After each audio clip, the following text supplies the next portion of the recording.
सभी को जय श्री कृष्ण, राधे राधे। तो कुछ तिथियां बहुत विशेष होती हैं, बहुत महत्वपूर्ण होती हैं। वैसे तो हर एक तिथि का एक अपना अलग ही महत्व है, लेकिन जो एकादशी आती है, एकादशी तिथि है, उसका विशेष महत्व होता है हमारे जीवन में।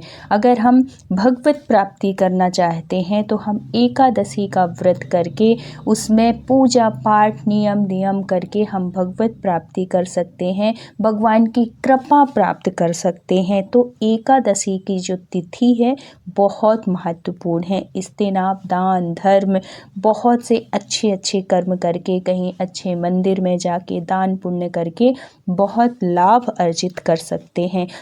एकादशी जो तिथि होती है वो हमारे लक्ष्मी नारायण को बहुत प्रिय है, विष्णु भगवान के लिए बहुत ही प्रिय है। तो अगर आप परेशानी से, धन संपत्ति पैसा से बहुत परेशान हैं, आपके जीवन में बहुत कष्ट चल रहे हैं किसी भी समस्या को लेके, तो आप एकादशी का व्रत करके उसमें कुछ नियम करके आप इन सब चीज़ों से मुक्ति प्राप्त कर सकते हैं और भगवान की कृपा प्राप्त कर सकते हैं। तो उत्पन्ना एकादशी बहुत ही महत्वपूर्ण है।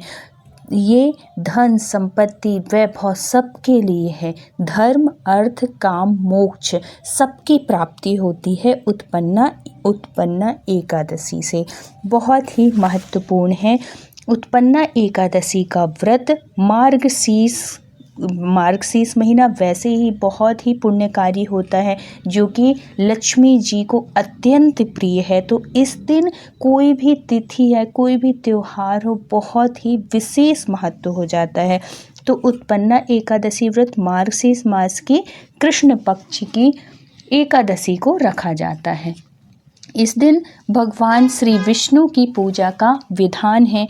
एकादशी का व्रत रखने वाले दशमी के दिन शाम को भोजन नहीं करते हैं, जो व्रत करते हैं। एकादशी के दिन ब्रह्म वेला में भगवान श्री कृष्ण की पुष्प जल धूप अक्षत से पूजा की जाती है। इस व्रत में केवल फलों का ही भोग लगाया जाता है, क्योंकि एकादशी में चावल का भोग लगाना भगवान को, और चावल स्वयं खाना, चाहे आप व्रत कर रहे हो या नहीं कर रहे हो, चावल खाना एकदम निषेध होता है। तो चावल कहते हैं एक एक कीड़े के बराबर उसका वो होता है, महत्व होता है, इसलिए उस दिन चावल को नहीं खाना चाहिए।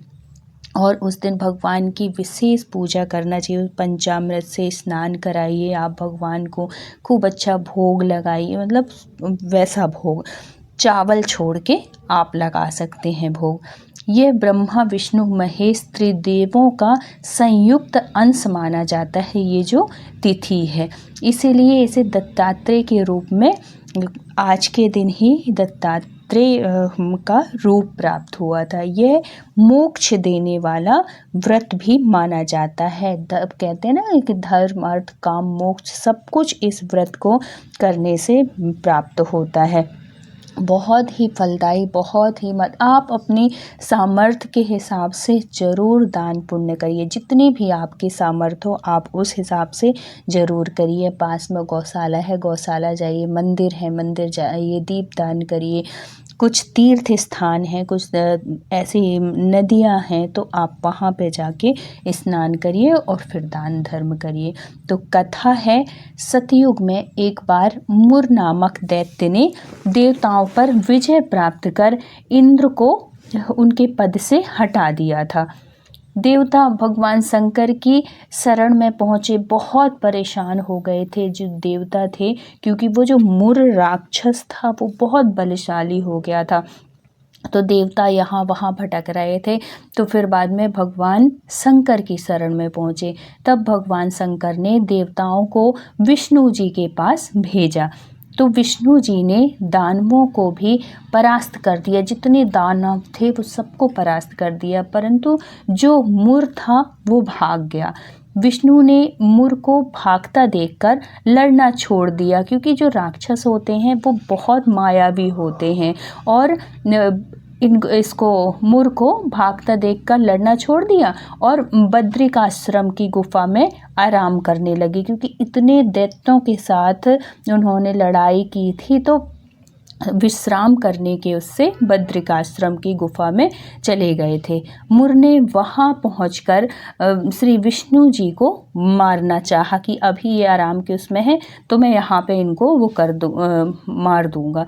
तत्काल विष्णु जी के शरीर से एक कन्या का जन्म हुआ जिसने मुर का वध कर दिया। उस टाइम पे उस कन्या ने विष्णु जी को बताया, मैं आपके अंश से उत्पन्न शक्ति हूँ, क्योंकि विष्णु जी थे वो बहुत श्रमित हो चुके थे, मतलब बहुत थक गए थे। थकान की वजह से उनकी निद्रा लग गई थी और उसी अंश से, पसीने से, जैसे भी वो जो कन्या उत्पन्न हुई, उन्होंने कहा कि मैं आपके अंश से उत्पन्न हुई हूँ, आपकी शक्ति हूँ। तब विष्णु जी ने प्रसन्न होकर उस कन्या को आशीर्वाद दिया कि तुम संसार में माया जाल में उलझे तथा मोह के कारण मुझसे विमुख, जो मुझसे दूर होते हैं, जो माया में फंसे हुए हैं, जो मोह में फंसे हुए हैं, वो प्राणी जो मेरा भजन नहीं कर पा रहे हैं, तो उन प्राणियों को मुझ तक लाने में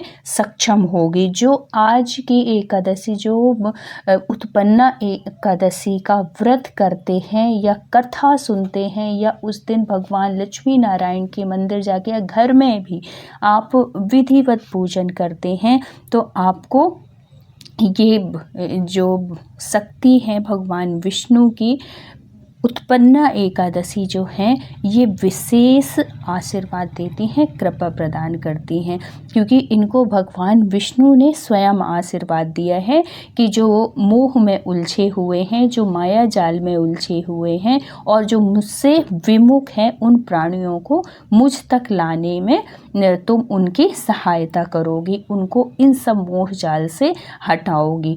तुम्हारी आराधना करने वाले प्राणी आजीवन सुखी रहेंगे, कभी किसी भी प्रकार से उनके जीवन में कष्ट नहीं रहेगा, हर सुख हर वैभव प्राप्त करेंगे।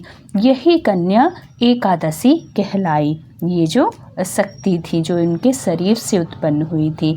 इसलिए वर्ष की 24 एकादशियों में यही एकादशी ऐसी है जिसका महात्म्य अपूर्व है, बहुत ही फलदायी है, बहुत ही कल्याणकारी जो ये तिथि है, उत्पन्ना एकादशी है, बहुत ही विशेष महत्व है इसका। इसलिए इस दिन का लाभ उठाइए और एकादशी का अगर व्रत कर रहे हैं तो बहुत अच्छी बात है, और अगर नहीं भी करते हैं तो नियम का पालन करिए। उस दिन सुबह सुबह अच्छे उठ जाइए कि कोई पवित्र नदी है तो वहाँ स्नान करिए, नहीं है तो आप अपने घर में ही गंगा जल डाल के उससे स्नान करिए। फिर सुबह सुबह ही भगवान की ब्रह्म मुहूर्त में उठ सकें तो बहुत अच्छी बात है, नहीं सूर्य उदय से थोड़ी देर पहले उठ जाइए।